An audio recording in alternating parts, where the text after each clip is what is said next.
This week on the Communicators, a look at online piracy legislation, the debate over spectrum, and other key telecommunications issues expected this year. Well, as 2012 begins, we thought we'd take this opportunity on the Communicators to look at some of the legislative and regulatory issues that the telecommunications industry may face this year. And to do so, we've invited three of our regular guest reporters on to talk about some of these issues. Paul Kirby is a senior editor with Telecommunications Reports. Juliana Gruenwald is with the National Journal, where she is the Tech and Telecom Staff Writer. And Gautham Nagesh is with the Hill newspaper, and he's a technology reporter there. Thank you all for being here on the Communicators once again. Gautham Nagesh, second session of the 112th Congress begins in just a couple of weeks. What's the biggest issue that the Congress will be facing with regard to telecommunications issues? Well, I think right now the hottest issue is obviously online piracy. That's a new development, but as we've discussed in the past, there's two bills in front of the House right now and a bill in front of the Senate that would take some rather significant steps to increase the government's authority to enforce online copyright. They've also drawn a very strong backlash from the technology community. And I think that's the hottest topic right now because the fate of those bills is still very much in doubt. Juliana Gruenwald, who's on each side of these piracy bills? Well, on the one side, the supporters include the content industry, the movie makers, the record industry, publishers, people who make content, movies, music. And on the other side, as Gautham mentioned, are the tech industry. A lot of the big tech companies oppose both the House and the Senate bills. Twitter, Facebook, Google are lined up against it, along with internet engineers, civil libertarians, other folks. Paul Kirby, do you see piracy legislation passing in 2012? I think it will. I mean, you have the House. The House will probably get something through. The problem always would be in the Senate, which is controlled by the Democrats. So it's kind of going to be messy as we get down to the crunch time. If the House passes something, what will the Senate do? And then once the Senate, if they do pass something, because the rules are different in the Senate, you can have the minority block legislation. What would a conference look like? So I think it's going to be some time, and as we get closer through the year, even though this is an election issue, if you will, we get closer to the election, people want to get out of town, so it's going to get a little messy. Gautham Nagesh, is there a lot of money being thrown at these piracy bills? Absolutely. I think that the piracy bill, Protect IP, and then in the House it's called the Stop Online Piracy Act, is the result of many years of lobbying on behalf of, as Juliana said, Hollywood, the content industries, the retail industry. The U.S. Chamber of Commerce has a whole office dedicated essentially to this legislation. We're talking about probably one of the largest lobbying efforts in recent years in Washington. And the tech industry, even though it's very large, constitutes a larger share of our economy, is having to catch up very quickly, and they're far behind in terms of spending right now. When you see the ads being put out by the companies for and against these bills, they're almost apocalyptic about what could actually happen. What's the purpose of that? And could our world change that much if this legislation gets passed? Well, it depends on who you ask. I mean, there are some internet engineers who have some strong concerns with this, with the legislation, particularly because it would mandate that internet service providers take certain actions to keep Americans, since that's the only thing, that's the only jurisdiction the bill could affect, keep Americans from accessing foreign websites that offer pirated content or counterfeit goods. And so they have concerns that some of the things that have been put in place to protect the security of the internet's domain name system could be hampered by this. That's what the critics say. The supporters, on the other hand, say this is all overblown, that some of the measures that they're asking being taken are being used to block spam and to do some other things. So it's a he said, she said. Paul Kirby, have we heard any word from the administration on their view on this piracy legislation? Well, I mean, actually, I don't cover it kind of day to day. At this point, is it correct they've not weighed in officially? No. The legislation, the administration often will weigh in when it gets to the floor of the House and the Senate through OMB, and they'll say, this is what we do. We recommend the president veto or not veto. Is that right. Accurate? Go ahead. I think that right now there's been some hope among the online community in particular that they've asked President Obama to veto the bill. They've submitted one of those online petitions which the White House will respond because it's reached the required number of signatures. So the White House is expected to give us an official position. However, the White House has been very aggressive in terms of online copyright enforcement. So I think it would seem more likely at this point that the White House would not veto the legislation. Of course, that's speculative, and they have not yet given us their official position. Juliana Gruenwald? Well, and plus we need a bill to actually get to the floor. Now, there's been a cloture vote set in the Senate on the Senate bill, Protect IP, and that will likely pass. At least that's what supporters say. Senator Leahy, who's chairman of the Senate Judiciary Committee and is the author of the Senate bill, has said that he believes he has more than enough votes to get that bill through over there. Juliana Gruenwald, what else will the telecommunications industry face this year? Well, the other big issue is spectrum legislation and the whole push to free up more spectrum to meet the nation's demand for wireless technologies. And before Congress left, there was thought that maybe spectrum legislation will was going to get attached to the payroll tax extension. Now, when they only passed the 2-month extension, they did not include spectrum legislation. Now, when they come back and work on a 1-year extension, there's, the thought is that spectrum legislation could be included in that because spectrum auctions raise money for the Treasury, and that would provide an offset for the cost of that bill. Paul Kirby, this has been one of Julius Janikowski's prize issues, talking about spectrum shortage and looking ahead. It has. He calls it the invisible infrastructure, and he has pushed for what's called incentive auctions. They would basically allow the FCC to auction spectrum, and then some of the proceeds could go to the folks giving the spectrum up, TV broadcasters namely, perhaps satellite operators. The legislation that Juliana talked about has an incentive auctions authority in it, and that's very bipartisan. People really do support that part of it. And it pays for a lot of these other things in the payroll tax extension, unemployment benefits, something called Doc Fix, which involves Medicare. So it can help pay, the House Republicans feel, for $16 billion basically as an offset to help pay for these other things. So it's caught up in this bigger package. Again, it has the bipartisan support, the incentive auctions. There are some other things in there for public safety, building a public safety network and funding. Some of those things are somewhat controversial.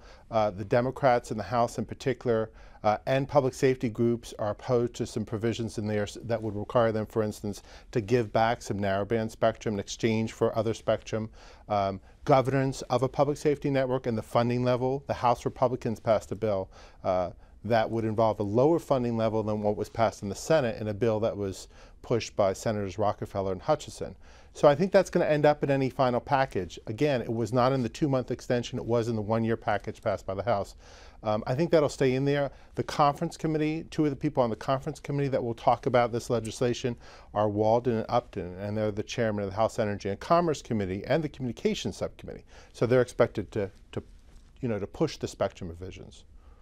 Juliana Gruenwald, do you see action on spectrum I do. happening this year? There's a big push on all sides to see this go through. The question is, what does the legislation look like?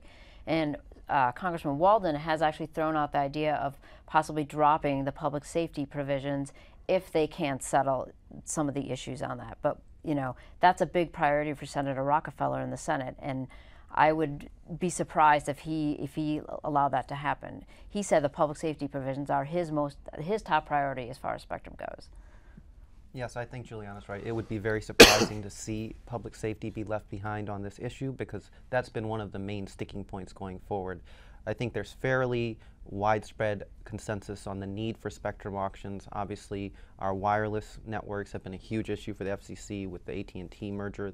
So it's been front and center for the last year.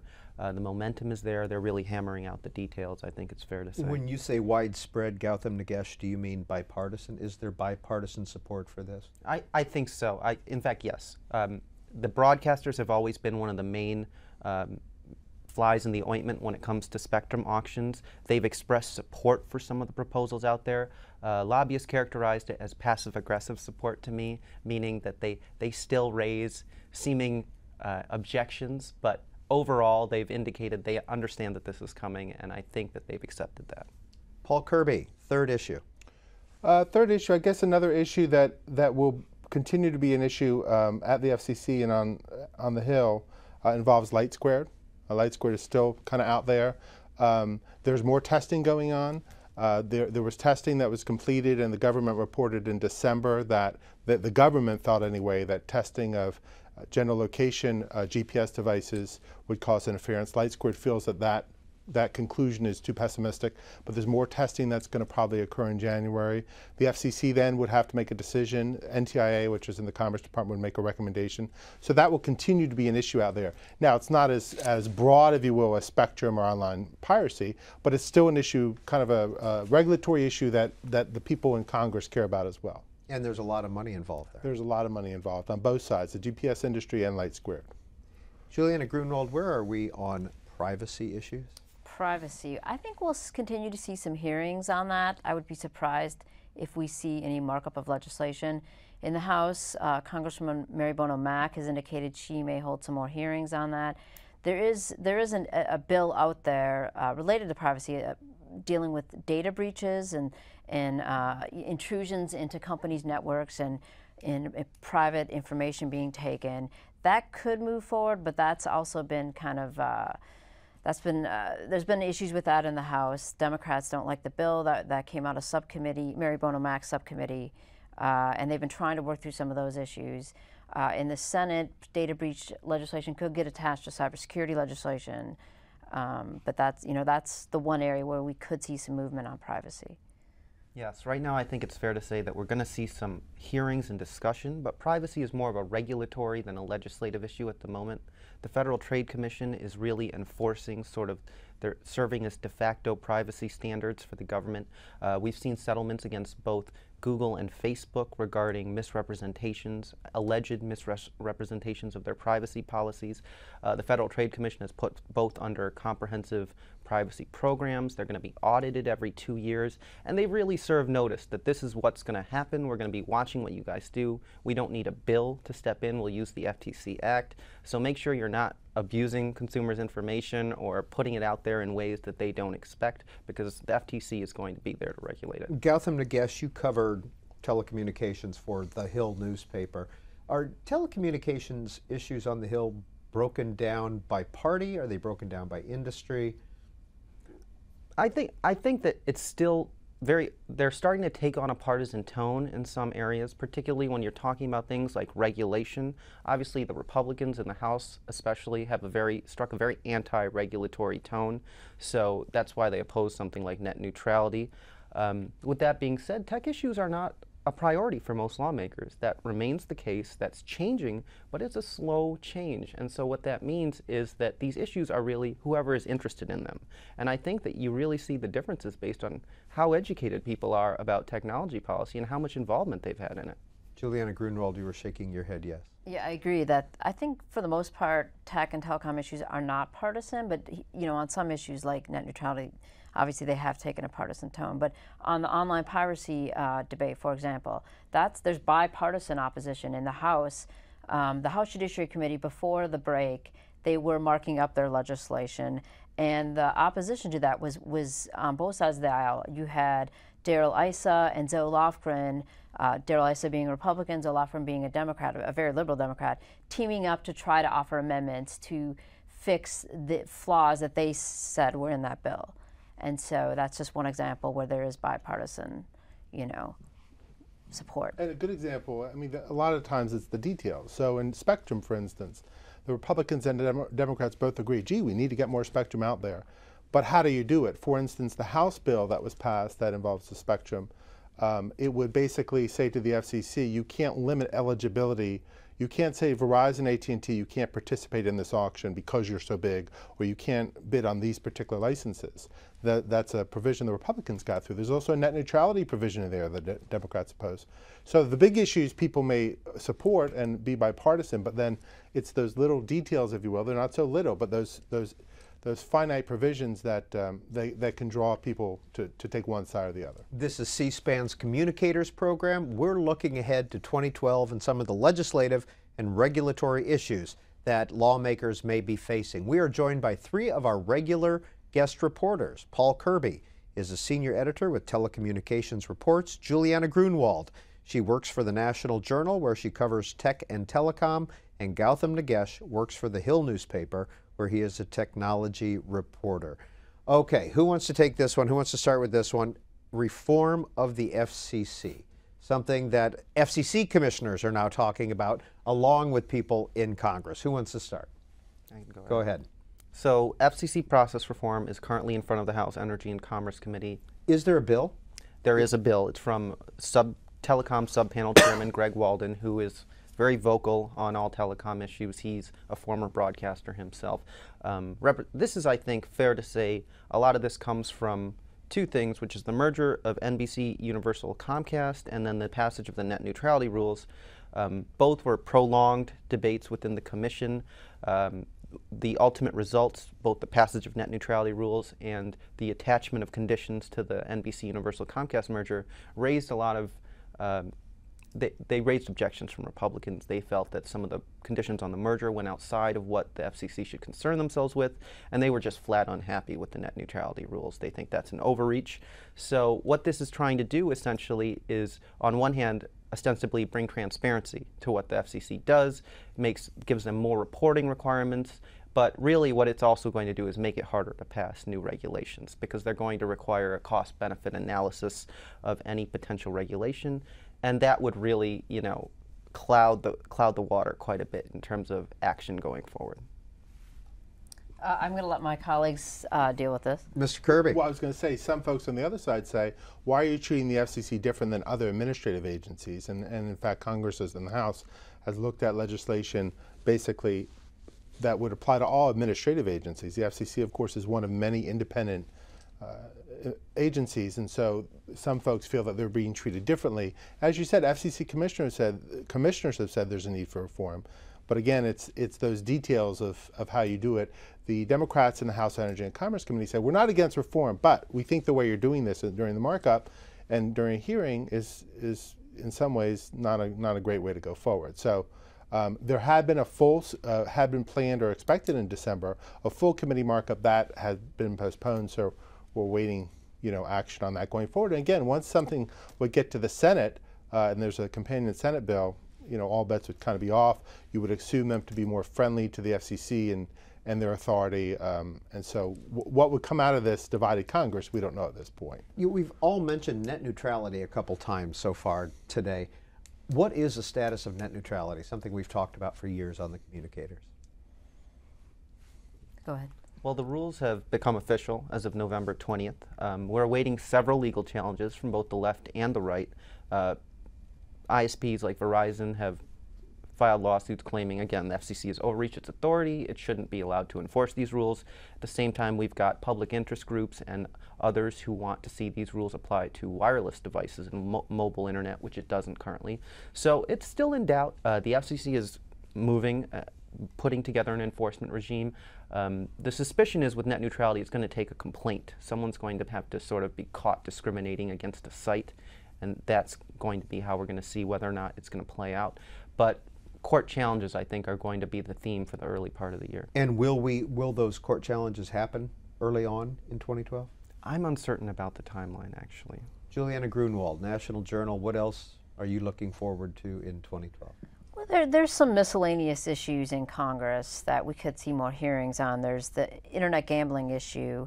Congress passed a law in 2006 to essentially try to ban internet gambling here in the United States.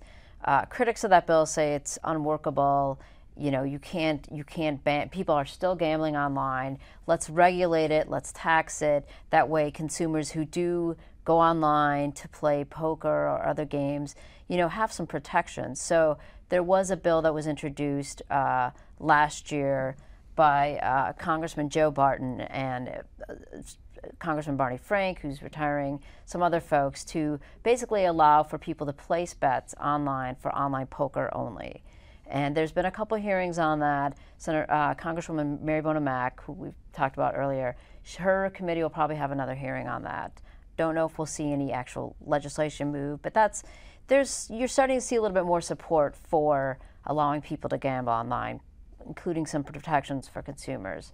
So that's one issue that I see at least some discussion on. The other issue is the whole net sales tax issue, and there's been a lot of lobbying on that.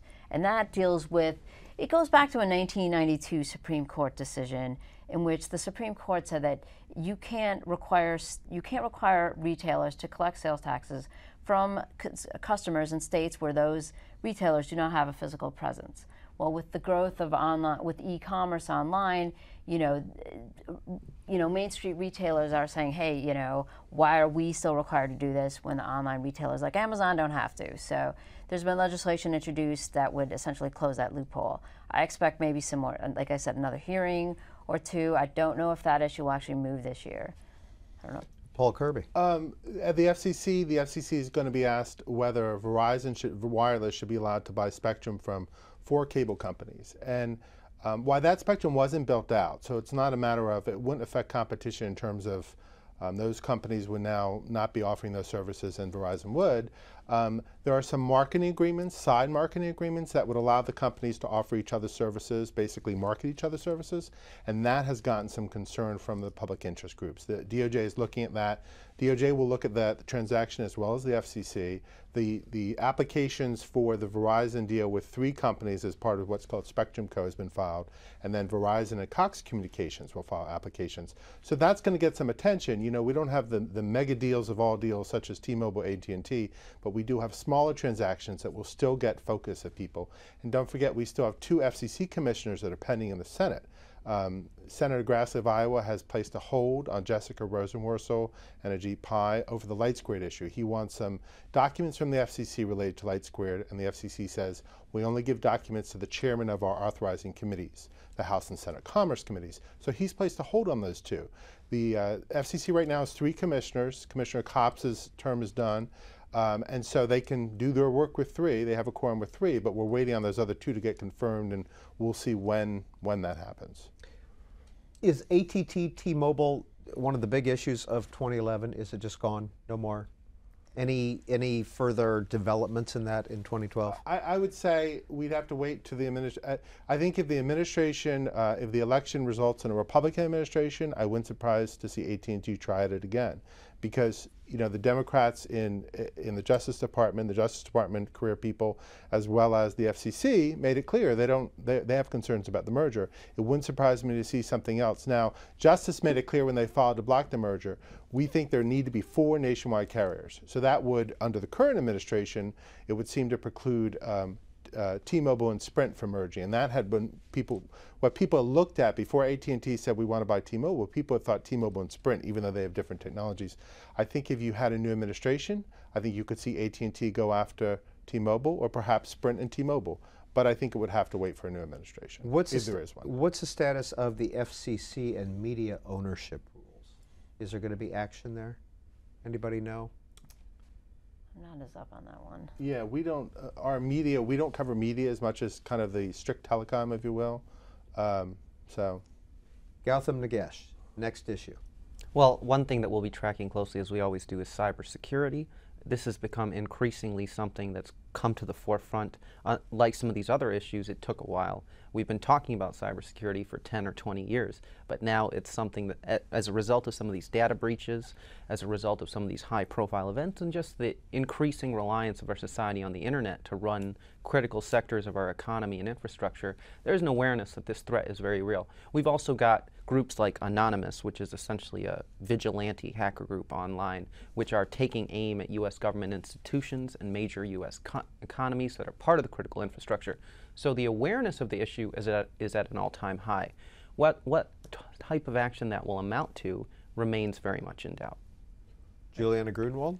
Well, and on that issue, I mean, we've seen the House has been a little bit more active in recent months. There's been 2 bills introduced, one by the House Intelligence Chairman and then another one by the Chairman of the Homeland Security Cybersecurity Subcommittee.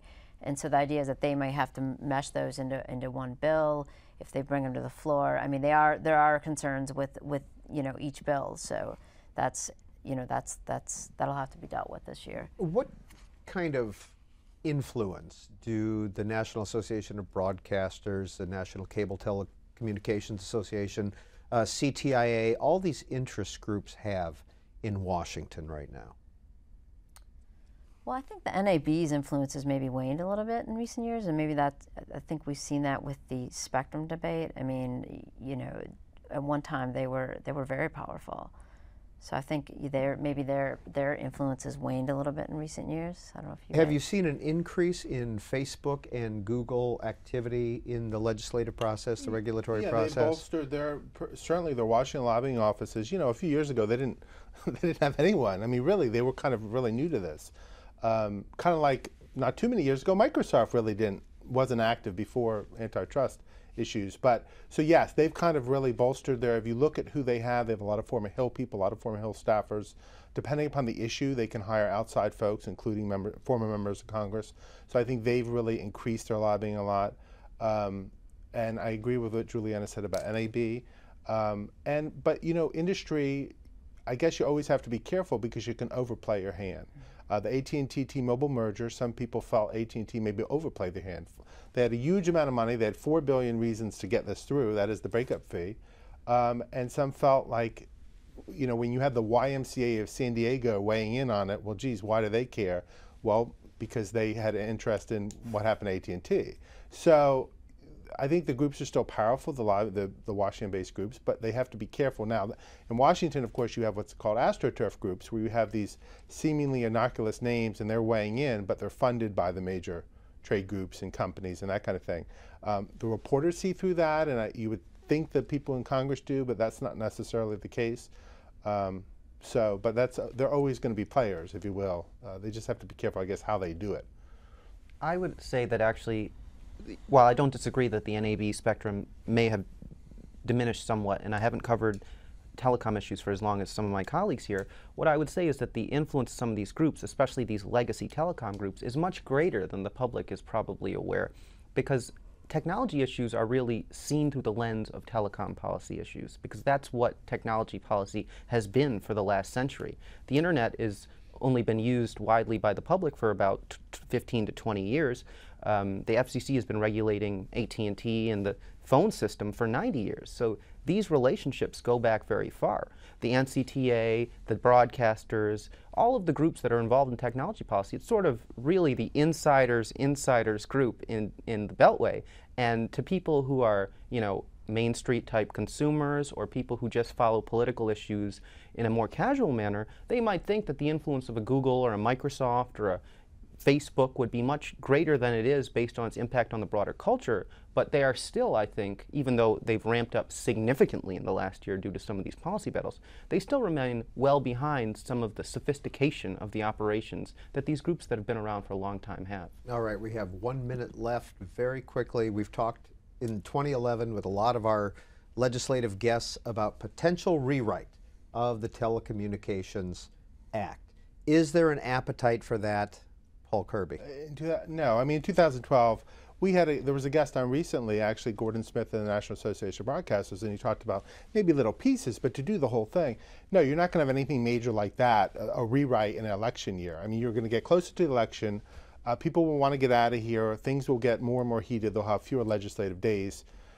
We'll just continue to talk about it for the rest of our lives, but no, you wouldn't see it this year. I agree. I haven't heard anybody talk about that as being at all on the agenda this year. Do you see it potentially after the election? Hard to say. I mean, it depends. Maybe little pieces. Yeah, and it depends who's in charge of Congress. I mean, you know, if Republicans win the Senate, like a lot of people are predicting, I mean, I don't know if they're going to want to take that up.